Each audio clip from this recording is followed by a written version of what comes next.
दोस्तों, दुनिया के कुछ रहस्यों को समझना इतना आसान नहीं है। बहुत सी पहेलियां ऐसी हैं जो आज भी अनसुलझी हैं, खासकर प्राचीन जमाने के रहस्य जिनके बारे में जानने की कोशिश तो बहुत सालों से की जा रही है और कुछ हद तक वैज्ञानिकों को इसमें कामयाबी भी मिली है। लेकिन अभी भी कुछ चीजें ऐसी हैं जिसकी खोज करनी बाकी है और कुछ चीजें ऐसी हैं जिनकी खोज हो चुकी है पर उनके रहस्य आज भी अनसुलझे हैं। हालांकि उनके जानने के प्रयास किए जा रहे हैं, लेकिन इसमें कब तक सफलता मिल पाएगी और मिलेगी भी या नहीं ये कोई नहीं जानता। आइए जानते हैं ऐसे ही एक अनसुलझे रहस्य के बारे में। 3500 साल पहले की बात है। तपा देने वाली गर्मियों का लंबा दिन खत्म होने को था। सूरज का प्रभाव कम होते ही लोग बाहर निकलने लगे थे। जाते जाते सूर्य की किरणें उस छोटी सी द्वीप की सुंदरता को और भी बढ़ा रही थी। गलियों में चहलकदमी करने वाले बढ़ते जा रहे थे। बच्चे किलकिलारियां मारते हुए खेल रहे थे। महिलाएं भी फुर्सत पलों को आनंद ले रही थी। तभी वहाँ कुछ ऐसा हुआ जिसके बारे में किसी ने न सोचा होगा। अगले ही कुछ पलों में धरती का स्वर्ग कहा जाने वाला अटलांटिस ध्वस्त और जलमग्न हो गया।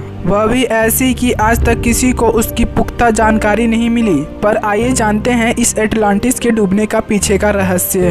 किस कारण से डूबा था ये अटलांटिस जो पूरे एशिया जितना बड़ा था। वैसे तो ऐतिहासिक शहर अटलांटिस से जुड़ी कई कहानियां मशहूर हैं। कई वैज्ञानिकों और इतिहासकारों को भी इसके होने का पूरा यकीन है। माना जाता है कि यह शहर एशिया से भी बड़ा था, लेकिन एक दिन समुद्र इसे निगल गया। आज से करीब 2300 वर्ष पहले एक मशहूर ग्रीक फिलोसोफर प्लेटो ने अटलांटिस के बारे में दुनिया को परिचय करवाया था। उन्होंने बताया कि एक पूरा का पूरा शहर पानी में डूब गया और इतिहासकार उसे आज तक खोजने में लगे हैं। यह है ग्रीक सभ्यता की एक शहर अटलांटिस। इसे अटलांटिस का खोया हुआ शहर भी कहते हैं। माना जाता है अटलांटिक महासागर में अटलांटिस एक टापू पर स्थित था। इस शहर का जिक्र यूनान के दार्शनिक और गणितज्ञ प्लेटो की कहानियों में किया गया है। 360 ईसा पूर्व प्लेटो ने इस दुनिया का सर्वाधिक सभ्य नागरिक सभ्यता का केंद्र माना था। समुद्र में डूबकर एक पहेली बन जाने वाले इस शहर को पूरे यूरोप का केंद्र भी कहा जाता था। अटलांटिस को उस समय धरती की सबसे खुशहाल जगह माना जाता था। इस शहर में आधे इंसान और आधे देवी देवता रहा करते थे।